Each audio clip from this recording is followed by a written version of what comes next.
Hello friends, నేను మీ బాంబే భారతక్కను. నోటికి ఏమీ తినబుద్ధి కానప్పుడు ఇలా సింపుల్గా పల్లీల పచ్చడి చేసుకోండి. మెతుకు మిగలకుండా ప్లేట్ ఖాళీ చెయ్యాలి అంటే ఇలా సింపుల్గా పల్లీల పచ్చడి చేసుకొని తినండి. పల్లీలు 1/2 కప్, మీడియం సైజ్ ఉల్లిగడ్డ 1, మీడియం సైజ్ టమాటా పండు 1, పచ్చిమిర్చి 6 లేదా మీరు తినే కారాన్ని బట్టి వేసుకోండి. చింతపండు కొద్దిగా, ఉప్పు 1 టేబుల్ స్పూన్, జీలకర్ర 1 టేబుల్ స్పూన్, వెల్లుల్లి 4. గ్యాస్ ఆన్ చేసుకొని ఒక మందంపాటి బాండీ పెట్టుకొని పల్లీలు 1/2 కప్పు వేసుకొని సన్నటి మంట మీద వేయించుకోండి. మంట హైలో పెట్టినట్లయితే త్వరగా వేగుతాయి.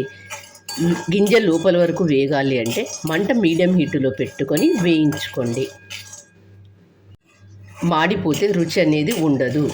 పల్లీలు మీడియం మంట మీద పెట్టుకొని వేయించుకోండి. ఈ పల్లీల పచ్చడి వేడి అన్నంలో కలుపుకొని తింటే ఎంతో రుచిగా ఉంటుంది. ఈ పచ్చడి ఇడ్లీ, దోశ, వడ, పొంగల్లో కూడా తీసుకోవచ్చు.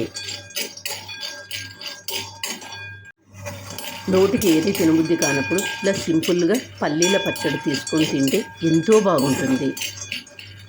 పప్పులు, సాంబార్లు ఎన్ని ఉన్నా ఒక రోటి పచ్చడి ఉంటే ఆ రుచి వేరు. పల్లీలు ఎంత బాగా వేగినాయో చూడండి. ఒకటి ఇలా పట్టుకొని చూస్తే చూడండి పల్లి ఎంత బాగా వేగిందో. ఇలా గింజ లోపల వరకు వేగేటట్లు వేయించుకోండి. పల్లీలు బాగా వేయించుకున్న తర్వాత గ్యాస్ ఆఫ్ చేసుకోండి. వేయించుకున్న పల్లీలను ఒక ప్లేట్లోకి తీసుకుందాం. మరొక బాండీ పెట్టుకొని ఆయిల్ వేసుకొని ఆయిల్ వేడైన తర్వాత కట్ చేసుకున్న ఉల్లిగడ్డలు, కట్ చేసుకున్న టమాటా పండు ముక్కలు, కట్ చేసుకున్న పచ్చిమిర్చి ముక్కలు, వీటినన్నీ ఒకసారి అంతా బాగా కలుపుకొని ఉప్పు వేసుకొని పప్పులు, కూరలు, సాంబార్లు బోర్ అనిపించినప్పుడు సింపుల్గా ఇలా పల్లీల పచ్చడి చేసుకొని తింటే ఎంతో బాగుంటుంది. అంతా ఒకసారి బాగా కలుపుకొని మూత మూసి మగ్గించుకోండి. మూత తీసి మధ్యలో కలుపుతూ ఉండాలి. ఈ పల్లీల పచ్చడి పులగంలోకి, వేడి అన్నంలోకి కలుపుకొని తింటే ఎంతో బాగుంటుంది. సగం మగ్గిన తర్వాత ఇందులో జీలకర్ర, కొద్దిగా చింతపండు, వెల్లుల్లి వేసుకొని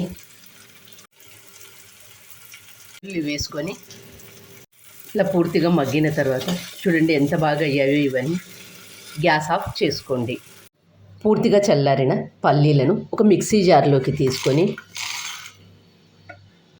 కోర్సుగా మిక్సీ చేసుకోండి. కోర్సుగా మిక్సీ చేసుకున్న పల్లీలలోకి పూర్తిగా చల్లారిన దీన్ని మిక్సీ జార్లోకి వేసుకొని మరొకసారి మిక్సీ చేసుకోవాలి.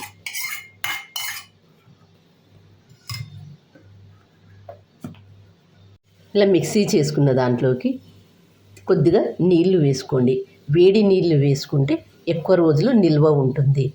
నార్మల్ వాటర్ వేసుకుంటే నిల్వ ఉండదు. పచ్చడిని వేడి అన్నంలో నెయ్యి వేసుకొని తింటే ఎంతో రుచిగా ఉంటుంది. ఇడ్లీ, వడ, దోశ, పొంగల్ వీటిలోకి కూడా తీసుకోవచ్చు. ఎప్పుడు ఒకే రకం కొబ్బరి పచ్చడి, టమాటా పచ్చడి ఇవే కాకుండా పల్లీ పచ్చడితో కూడా సర్వ్ చేసుకొని తింటే ఎంతో బాగుంటుంది. మీరు కూడా ఈ పచ్చడి తప్పక ట్రై చేయండి. మరి మీకు ఎలా వచ్చిందో నాకు కామెంట్ చేసి చెప్పండి. వేడి అన్నంలో ఇలా పల్లీ పచ్చడి వేసుకొని నెయ్యి వేసుకొని తింటే ఎంతో రుచిగా ఉంటుంది. ఈ పచ్చడి రోట్లో చేసుకుంటే చాలా రుచిగా ఉంటుంది. నా ఛానల్ కొత్తగా చూసేవాళ్ళు సబ్స్క్రైబ్ చేసుకోండి. మరొక కొత్త రెసిపీతో మీ ముందుకు వస్తాను. Thank you for watching.